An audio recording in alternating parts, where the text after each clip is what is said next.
On today's show, weighing the pros and cons of the possible fifth starter for the Houston Rockets between Jabari Smith Jr., Tari Eason, and Dorian Finney-Smith. It's all coming up right here at Locked On Rockets. This is Mission Control, Houston.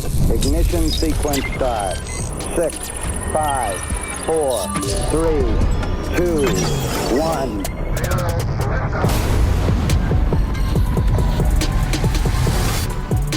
What is up, and welcome to another edition of Locked On Rockets, your daily podcast home for everything Houston Rockets basketball. As always, I'm your host, Jackson Gatlin, native Houstonian and credentialed media member. I'm also the host of Locked On NBA Thursdays. Be sure to follow along wherever you listen to your podcasts or on YouTube. Just search Locked On Rockets, where the best way you can help us grow our show is to listen every single day on a podcast platform of your choosing, and then like, comment, subscribe on YouTube. On today's show, we're going to be getting into the conversation centered around who should be the fifth starter for this Houston Rockets team this season, because it's not a guarantee that it's going to be Jabari Smith Jr., or at least that's what Ime Udoka alluded to recently. So we're going to get into the pros and cons for each of Jabari, Tari Eason, and Dorian Finney-Smith. There's some pretty compelling arguments for all three guys. We're going to tackle all of that on today's show. First, I want to let you know that today's episode is brought to you by FanDuel. Right now, new customers can bet just $5, and if your bet wins, you'll get $300 in bonus bets to use all over the app. Head on over to FanDuel.com today to check it out. And as always, thanks so much for making Locked On Rockets part of your day every single day, whether it's on your way to work, on your lunch break, in the gym. Thank you so much for being an everydayer. And joining us now is a special guest, Sports Radio 610's Brandon Scott, who you can track down on Twitter at Brandon K. Scott. Brandon, so excited to have you here on the program, man. How excited are you for this upcoming Houston Rockets season? Man, how excited am I? How excited is every other Rockets fan that was on the edge of their seat for Euro basketball, following Alperen Sengun's run, and, the silver medal, everything. Like we are locked in. We're ready for basketball. So much so that I think that we found even more interest in the Euro tourney. So like I am so ready that I'm watching Euro basketball in September when I probably should be watching football. So yeah, I cannot wait. I said this actually, and I maintain this, that this is the most exciting Rockets offseason of my lifetime that I can remember. Like, I'm not going to try to speak to something that I wasn't around for, but I was born in 1989. So I've been a Rockets fan basically for the entire 90s all the way through to now. Okay. There has not been a more exciting Rockets offseason than this one. And I know that there was one where they made a trade for James Harden, and that worked out really, really well. And I want to say that was the same offseason where they signed Jeremy Lin. That was an exciting offseason. It was like, what is this all about? But it does not compare. It does not compare to this. Trading for Charles Barkley does not compare to this. And yes, Kevin Durant is going to help a lot of things that ailed this team before. So yeah. A lot of phenomenal moves made this offseason to turn this team into one of the legitimate contenders this upcoming year. And one of the things that it hasn't necessarily been maybe a burning question on the forefront of everybody's minds, but something that certainly popped up the other day. Shout out to the Podfather, weekly co-host Ben Dubose, who had the chance to ask Ime Udoka about the starting five for this upcoming season. And here's what Ime had to say. And this is going to be the crux of our entire episode today. So let's go ahead and run this clip back. You sent out 2 starters in the Kevin deal and got back 1. Is the idea that, you pencil Jabari into that open slot, or is it to be determined by training camp? It'll be to be determined. I think Jabari showed tremendous growth this offseason, and obviously has started the majority of his time here before the injury. And so we'll take a look at everything. We feel we have incredible depth this year and a lot of versatility. So it can go a number of ways as far as that, and I think some of that will be proven in training camp. All right. So a little bit of Ime just playing coy, which a lot of head coaches do. They're not going to reveal all their cards, especially in September ahead of the offseason or ahead of the actual season. But I will say it does beg a very interesting question here. And from at least a couple of the people that I've spoken to, I don't think that it's like a guarantee that Jabari Smith Jr. is the de facto fifth starter for this Rockets team. We know Fred's going to start. We know Amen is going to be slotted into the starting lineup. Sengun's not going anywhere. And obviously Kevin Durant is your blockbuster acquisition. So he's your other starter. That leaves that fifth spot.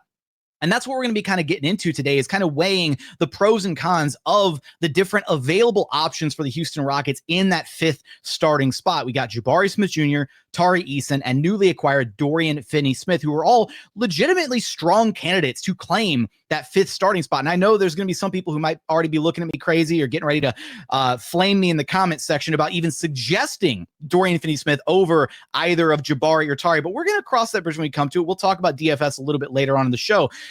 Brandon, hit me with your immediate thoughts about just kind of, should Jabari be the de facto fifth starter, or is there a legitimate argument here for one of these two other guys? Yeah, I don't think he should be the de facto fifth starter. I think that it's interesting with Jabari because I think the argument, and we'll get into this a little bit, but the argument for him as a starter is very similar to the argument for him coming off the bench. And it is like his actual flexibility. The fact that Jabari Smith Jr. fits in some form of fashion or in some context in any lineup that they can think of. There's not a lineup that Ime Udoka can construct that you can't find a role for Jabari Smith Jr. So for me, Jackson, honestly, that's an argument for him to start and an argument for him to come off the bench because there is no real bad lineup for him. Now, how is he used? How is he emphasized? How exactly does he play? How does he perform?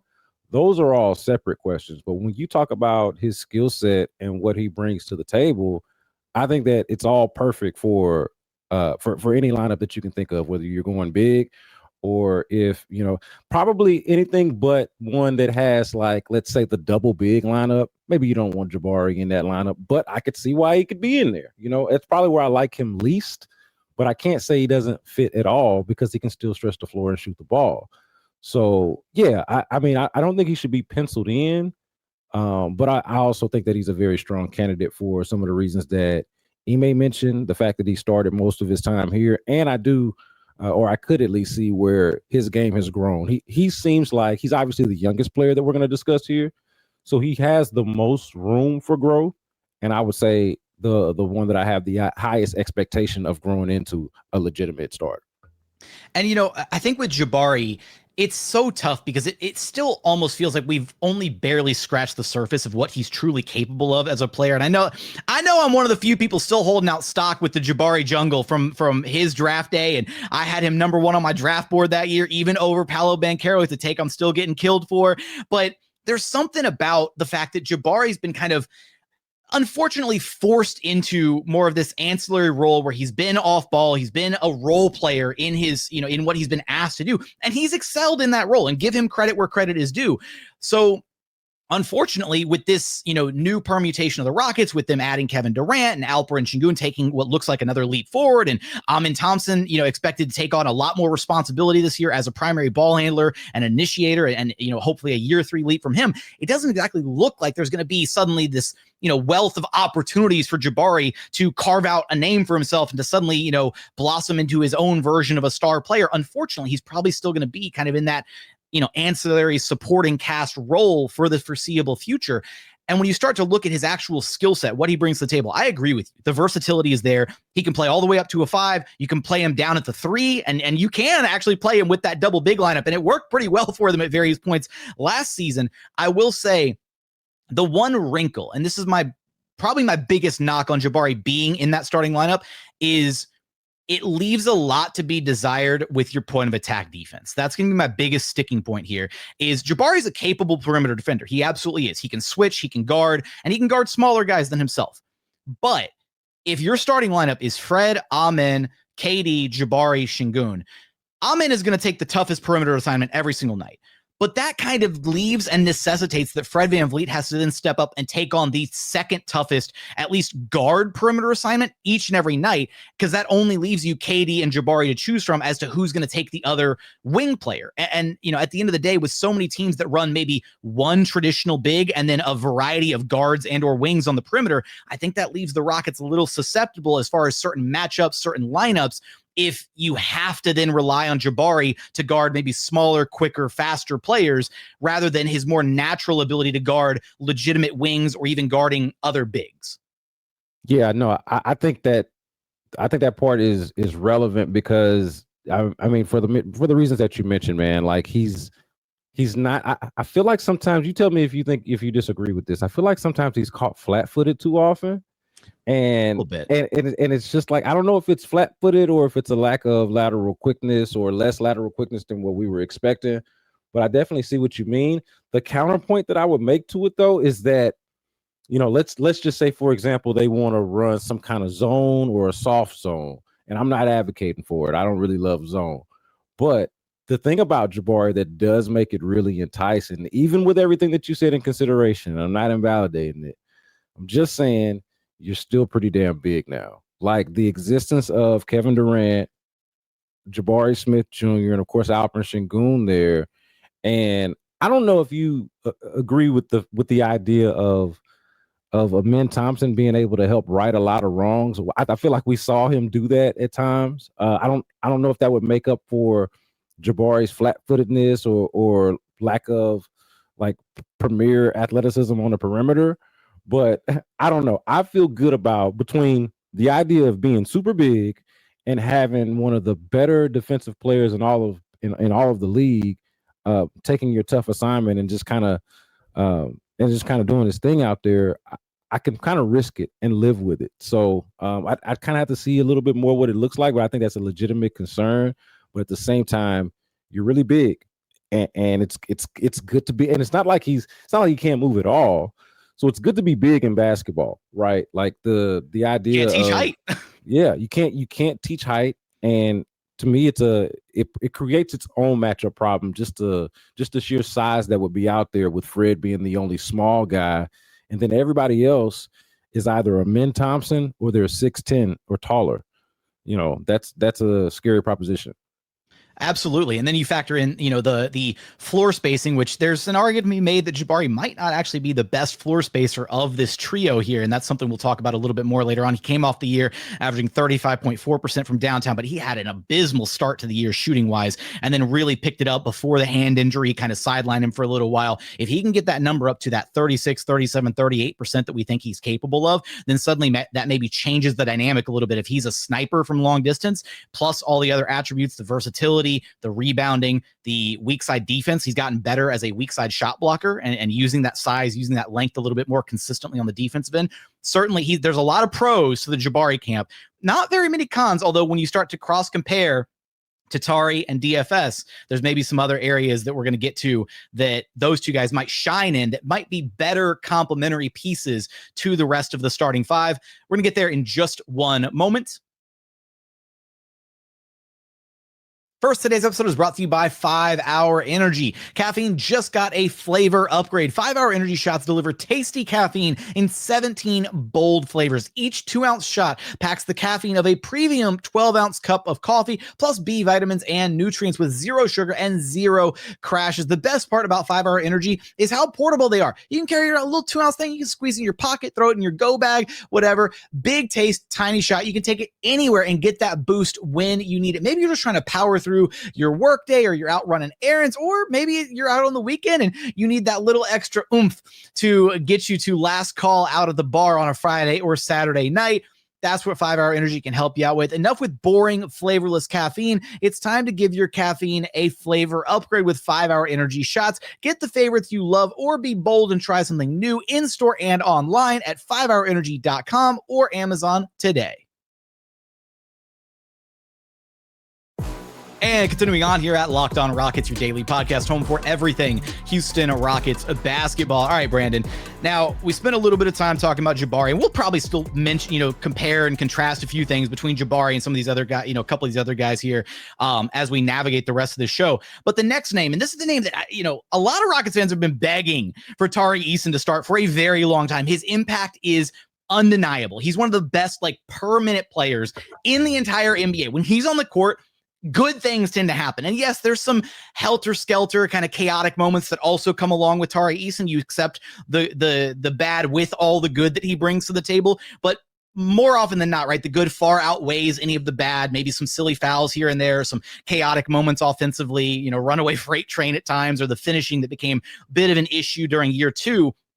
But with Tari, he slots in such an interesting way where he's maybe a bit more of a natural fit complementing those other four guys and brings some strengths that I don't necessarily think that Jabari, it's not that Jabari doesn't bring them, but Tari is just a different animal out there. He's a more tenacious rebounder. He's arguably the second best point of attack defender on the team outside of Ime Thompson. And we know last season, the Terror Twins, was such an exciting experience with Ime and Tari checking at the same time off the bench. When you have those two guys out there at the same time, it's really hard for opposing offenses to score against the Rockets. So the biggest knock on Jabari, or I'm not going to say the biggest knock. One of the biggest knocks on Jabari could be, and I would say this one would be a fair one if you had this critique, was that sometimes when he's out on the floor, you forget that he's there. Wait, on Jabari or on Tari? Jabari. Okay, on Jabari. So I'm making a comparison here. Okay. With Jabari, sometimes he's out there, and sometimes you just forget that he's out there. He's kind of just out there. That is never, ever, ever the case with Tari Eason.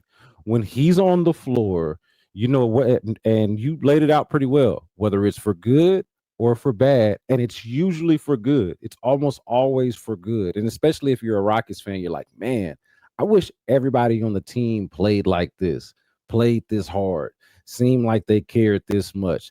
This is my kind of guy on a team. Like, he's almost in a lot of ways like a quintessential role player, just in a lot of ways. So I agree. I think he makes a lot of sense here. I think he also makes a lot of sense for the energy that he brings off of your bench. So there is that. Having him in the starting lineup hurts your bench, but of course you want to prioritize how you start the game and you want to prioritize your starting lineup. So there's a push, kind of a tug and pull there. But yeah, man, I'm with you. And the biggest thing I would also mention about Tari is not only does he affect the game in such a major way, but it seems like I talked about Jabari with having the most room for growth and improvement because he's the youngest player. But it's actually Tari who seems like he improves the most every year. The injuries aside, right? Like, it seems like he's a little bit, but like I remember when he first started, man, you talk about helter-skelter, couldn't pass, would dribble with his head down at times. I'm like, how do you get to the NBA playing like that? But it's because, man, he's got this energy. He is a skill. I don't want to like understate his actual skills. I think he's got a little bit unconventional in some ways, but the shooting's there, the tenacious defense that you mentioned, the rebounding, like he does all of the dirty work. Like you need a dirty work guy out there. Like Ime Thompson is like your superstar defender, which sure that includes some dirty work, but you just need somebody to get on the ground and get the ball, or to deflect the pass, or to risk a reaching foul because he just can't keep his hand out the cookie jar. But it's gonna get you a steal because it's gonna get a deflection, or it's gonna make the dude that's dribbling a little bit more conscious about his dribble because this fool won't stop scrapping at the ball. He's that guy. So yeah, I think there's a strong case for him, even though I really like him as sort of a change of pace guy off the bench. The energy component is so interesting because sometimes you see guys who are so impactful when they check in and they completely change the energy in a given game the moment they check in off the bench. And then sometimes those guys don't have the same effect when they're inserted in the starting lineup. And I've made this comparison in the past and I've been like cooked for it, but like I'm sticking with it. Remember when David Nwaba was on the Rockets, like how good he was coming off the bench? Those were some dark years for the Rockets.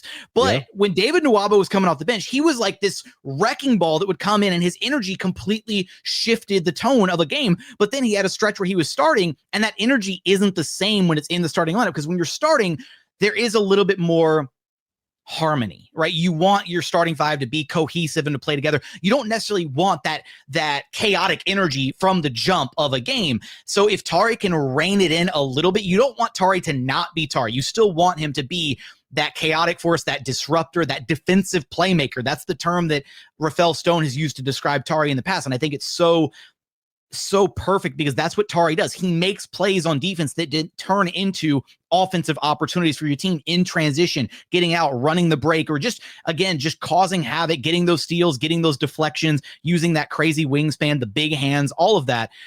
So for me, I've got a little bit of a reservation about that, about losing that kind of weapon off the bench. To the skill point that you brought up, it was kind of cool to see last season how much more, I guess, and this is not to take anything away from him, but just how much more skilled he did look, right? He took guys off the dribble. He was, getting to some like turnaround fadeaways and some crossovers in the paint. Like he had a little bit more of a bag to him this past season than I thought that he'd kind of maybe ever have as a player. I thought he was going to be a little, one-dimensional at times, just spot up, take your threes on offense, straight line drive, nothing fancy, but, get the work done.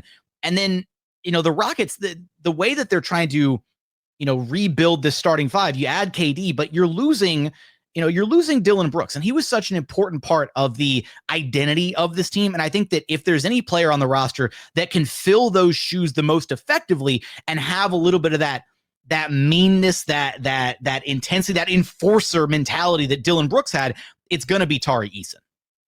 Yeah, I completely agree. But I would point this out, though, and I would co-sign everything you said, but I would point this out as just a way to punctuate it. Out of all the guys we're going to talk about here, Tari is their most proven bench player, right? Like I said earlier, I want to prioritize, and our discussion here is about the starting lineup.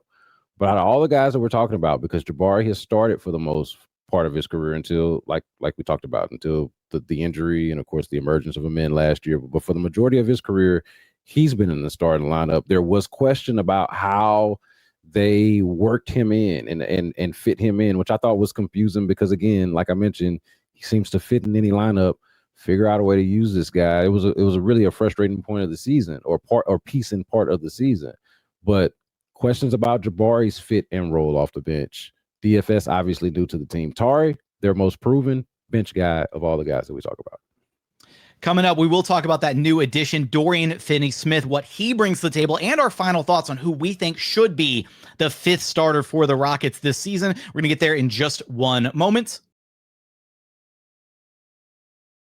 First, today's episode is brought to you by FanDuel. The NFL season is here, and FanDuel's making sure you're ready for kickoff with a can't-miss offer. Right now, new customers can bet just $5, and if your bet wins, you'll get $300, $300 in bonus bets to use all over the FanDuel app. FanDuel's great because it lets you bet however you like to bet. Player props, building a same-game parlay, or even jumping in live as the action unfolds in front of you. Right now, you can head over to FanDuel.com. Take a look at the outright favorites to win the Super Bowl this season. You got the Ravens at plus 600, the Bills and Eagles both sitting at plus 650, the Packers at plus 700, and the Kansas City Chiefs at distant fifth place plus 1,200 odds. For all those odds and so much more, head on over to FanDuel.com. Download the FanDuel app now by visiting FanDuel.com to get started. That's FanDuel.com to place your first $5 bet. And final segment here at Locked On Rockets, your daily podcast, home for everything Houston Rockets basketball. All right, Brandon, the last guy here is one of the newest additions to the team, Dorian Finney-Smith, who a lot of people were really excited that the Rockets got their hands on, in part because DFS, awesome role player. Also, it weakens the Lakers, and that's always a nice little cherry on top to any addition that you make in free agency, is weakening a conference rival. I will say from the jump with DFS, the thing that stands out about him is he is a veteran, right? So he gives you another potential veteran in that starting five. Right now, they're on the precipice. They've got two young guys with Sengun and Amen, and you've got two vets in KD and Fred VanVleet.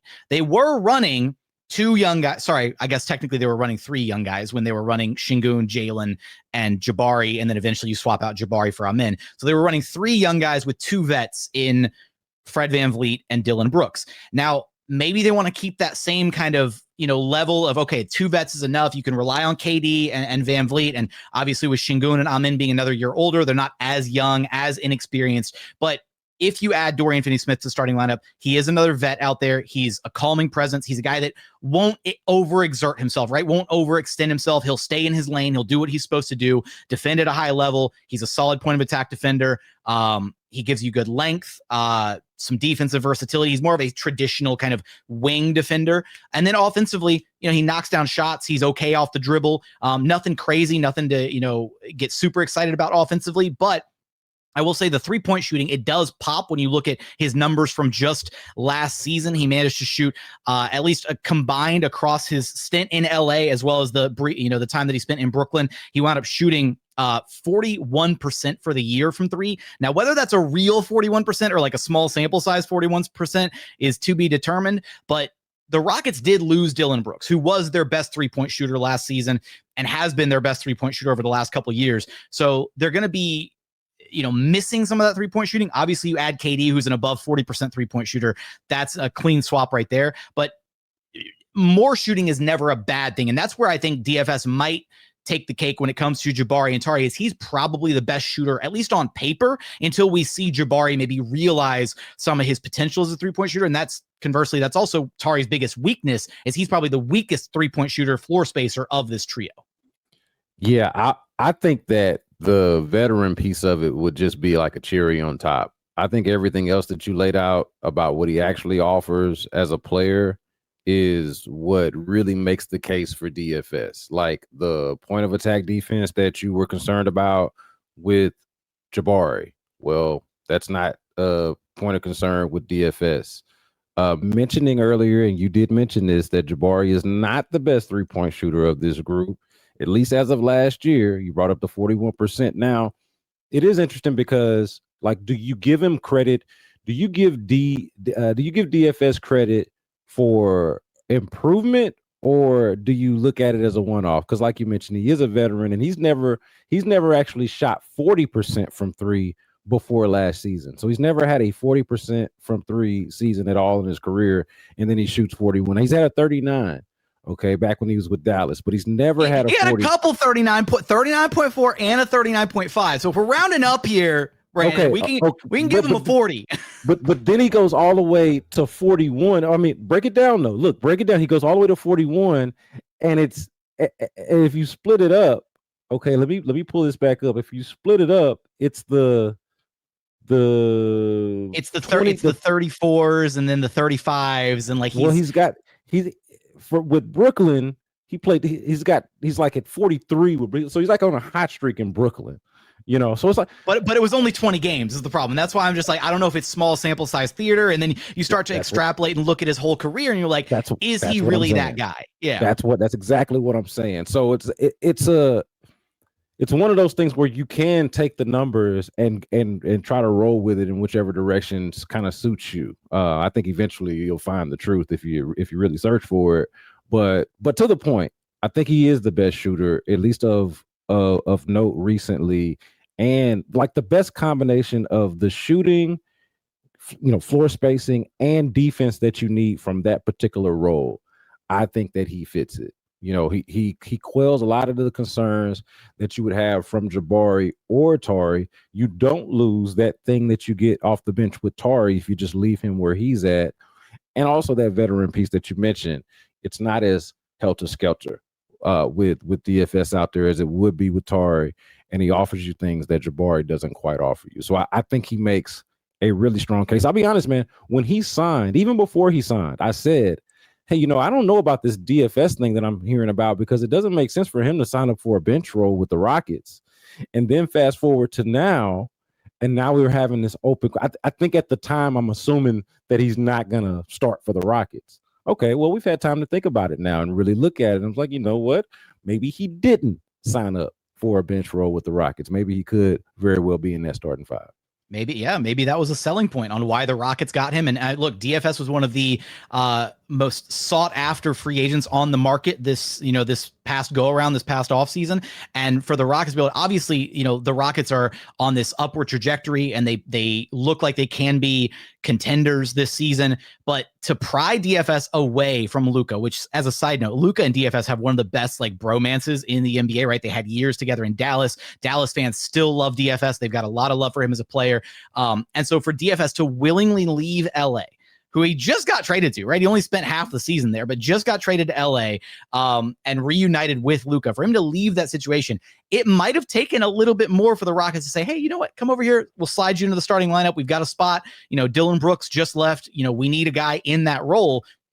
And it would make a lot of sense. And here's one other element and one more note that I'll make that is a argument against Jabari starting, but it's for a good reason. And it's because if you bring Jabari off the bench, I really think that there's an opportunity there for Jabari to have a slightly more expanded role offensively, to where it's not like a clean 1-for-1 swap, but there's going to be some of the things that KD is going to do on the floor. Jabari has the skill set to replicate some of it, and I'm so excited about Jabari learning from KD every day in practice, watching him in getting real game reps, and that could be a clean swap where just if Jabari's coming off the bench, then he can be that offensive weapon, a bit of a go-to scorer, if you will, at times coming off the bench for the Rockets to provide a little bit of that spark. And we know that KD is probably going to miss anywhere from like 15 to 20 games this season. When KD misses time, you just slide Jabari into the starting lineup. And it's not a one-for-one replacement to KD, but they do some similar things on the floor. And Jabari's skill set can at least can replicate some of what KD does on the floor at times, especially if he takes a step forward, which I think we're all hoping he can. Then that's another argument for maybe bringing Jabari off the bench. Because again, you get that lineup versatility, whether you want to bring him in at the 5 and go small, or bring him in at the 3 and have the double big lineups out there, or just a clean swap for KD. I don't know. There's a lot to like about him coming off the bench rather than him being in that starting lineup. I'm looking forward to see an expanded bag. We talked about it with Tari and how it was noticeable that he had worked on something or had like just more of a bag. We want to see the same thing with Jabari. I'd also like to see like a bridging of the gap of this feeling. And I don't know if you have this feeling, but I know a lot of Rockets fans do, that two things need to happen with Jabari Smith. That the coaching staff needs to do a better job with imagining a role for him. And I think maybe a little bit of that is overstated, but I understand where people are coming from and certainly felt that way during the playoffs against the Warriors. But then also the part about the bag with Jabari, that the ball handling needs to be a little bit better. He needs to be a little bit more assertive with the ball. He needs to kind of command a role like that. Give them, aside from just having this, aside from just like a scouting report, and we know what his skill set is, like play like that, really like, show a reason for them to have that kind of confidence in you. I want some kind of bridging of the gap with these two things, with both of these things to happen at the same time for Jabari Smith and the Rockets' benefit. No, I totally feel you on that. And that ball handling is the biggest, I think, barrier at times for Jabari, because you see how effective he is when he just gets the ball like at the elbow and he can just, be in triple threat and decide, I'm going to elevate and shoot over the top, or when he gets his back against at times a smaller defender, when he's got a mismatch, and how he can get to that turnaround fadeaway on the baseline that he likes so much. It's when he tries to do a little bit too much, like when he tries to attack from the perimeter. And the moment if Jabari takes more than 2 dribbles, I'm a little worried it's going to turn into a turnover, right? Like the handle is not secure. He's not confident in it at times. And that's where I really hope that, look, I'm not even going to sit here and try and hold my breath and be like, man, if Jabari could just develop KD's handle, like that's not going to happen. KD's a freak of nature for a reason, right? He's a 7-footer with a guard's handle, and he's been that way ever since college. But if Jabari can just replicate a little bit of what KD does, right? Like if KD can give him some tips and trips, hey man, when you're facing up from this spot of the floor, don't try to dribble here when the defender's getting ready to dig, like it's going to be a turnover. Like, and that's what I'm so excited about, is if he can just impart a little bit of that wisdom from one 7-footer who shoots over the top of defenders all day, every day, to another 7-footer who has the ability to do that stuff. I think that it can work. And that's one of the most underrated storylines, I think, going into this season. I want to go back to Tari for one split second here and just highlight, right, that, with Tari, if Tari's 3-ball could get to a more consistent place, he's the worst, on paper, he's the worst 3-point shooter of the bunch. If his 3-ball was comparable to Jabari's or or to DFS, then I think he would have a very strong argument to be, to take that starting spot. I want to get to our conclusion here. We've been hashing it out for all 3 of these guys, and we certainly want your thoughts in the YouTube comments. Who should be the 5th starter for this Houston Rockets team this upcoming season? But Brandon, you're the guest. I'm gonna let you tee it off. Who do you think? We've talked about all 3 of these guys for a while now. Who do you come away feeling should be the 5th starter for this team this season, and why? Man, I feel like I've talked myself into DFS. Just to let the audience in on this, we knew we were having this discussion before we got here. Kind of knew what the topic was, and I think honestly, when we started this, like when this idea was first presented to me, I was pretty much leaning toward Jabari. But the more I thought about it, and even thought about some of my original thoughts about DFS coming here, I was like, man, that doesn't really make a whole lot of sense for him to come here and come off the bench. Like, that guy's a starter. I figure he wants to. The more and more I think about it, it seems like DFS is more complete for the role. And this is not to say that he's the best player, because I think Jabari is the one that has like the best potential. And, he's obviously the tallest player, the most versatile player. like Jabari is probably the best player of this bunch, but for the role specifically that we're talking about, fifth starter, and for the reasons that we've laid out, I'm going to go DFS. I think I'm actually right there with you. And again, when we come into these, we come into them blind. We don't know, what way we're leaning. And the more that I've thought about it, DFS, I think, is almost a perfect complement for what this team is going to need. Now, you don't want your bench to suffer too from this decision. And I do think that with this group, it will provide opportunities for maybe some continued growth from both Tari and Jabari if they're in bench roles. I will say the one downside to starting DFS is, and we saw this last season with Ime Thompson, right?